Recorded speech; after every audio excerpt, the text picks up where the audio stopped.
exclusively operating on your ideas, what value do you bring to the new government? What is it? What new ideas do you have that will permeate government and make life better, reduce the cost of living, make life good for Kenyans?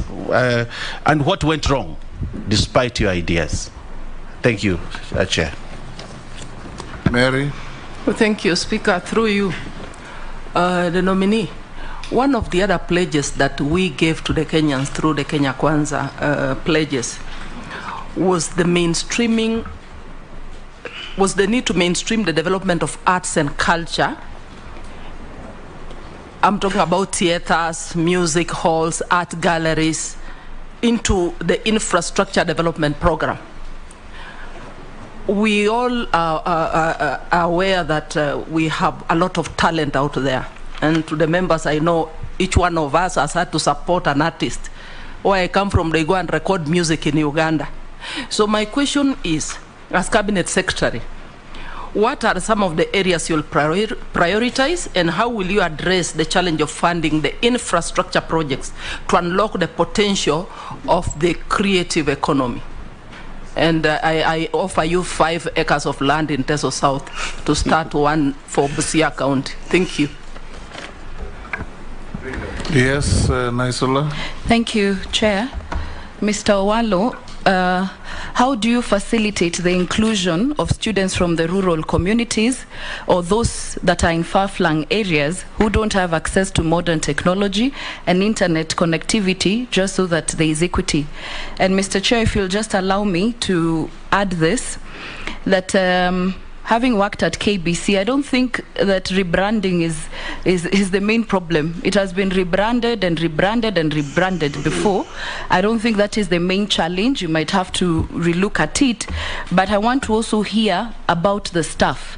You have to look at their motivation when you look at promotions, their salaries, just so that KBC is not only an incubator of good talent and then they move to the private media houses, but you should actually aim to retain the great talent that is at KBC. Good. Yes, Nakuru East. I am impressed, Mr. Owalo, by what you've done for on the aspect of the pro bono. You know, sponsoring Gor Mahia, AFC, and others. How I wish that that amount of money would have been used at these small clubs in Siaya village for you to be able to, to tap talent. Because, as you have said, and I've seen some of the articles that you've written on how the government should come in and save AFC and Gor Mahia, which is something that is okay. But how I wish you would have gone down to the village. And my question is about if we digitalize services, government. When I was doing my course, we were told as we also digitalize, then the aspect of cutting employment is also very huge. As you digitalize, then you reduce the number of employment, because if things were done manually, you could see how the number of employees, and yet Kenya Kwanza is there to create opportunities, job opportunities, and to reduce the unemployment percentage. So how are you going to balance as you digitalize vis-a-vis, killing job opportunities that are brought by that? Thank you. Mule. Thank you very much, Speaker. This goes to the nominee, and my question goes by what is in the public domain, which is the unearthing of state-owned fiber optic network project, whereby the lender, who is Exim Bank of China, is said to be in debt of 21 billion Kenya shillings, and the access of the project documents, contracts signed between locals and international, has been an opaque and has not been very clearly exposed to the public. As a cabinet nominee, will you be in a position to give us a clear openness on this project, together with device management system being installed in communication mobile for Kenyans, which might lead to serious surveillance of Kenyans without their notice.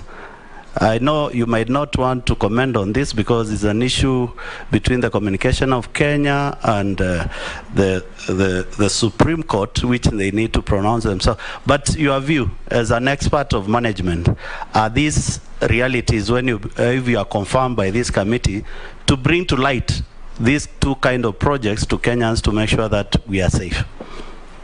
Eliud, I think we can take the remaining 5 so that you can answer all of them. Okay. Where questions of overlap, you I just harmonize, yes. Yeah, you harmonize. Yep. Amisi, then Kosing, then George, then Ferdinand, then Mukami. Thank you. 1 question each, please. Yeah. Thank you, Chair. The nominee, you started by describing the various types of markets, from the monopolies or oligopolies, and touching on monopolies that have controlled the market here in Kenya. Most citizens become suspicious of the monopolies that exist because they basically cause inequalities, and they wield a lot of economic power. They exploit, factors of production, labor and capital to the disadvantage of the other new entrants. Do you think it is a common threat to telecommunication in the near future and even in the media? Because when you focus so much on one state media to the disadvantage of the other, in a very highly competitive global environment. Is this a threat, monopolies?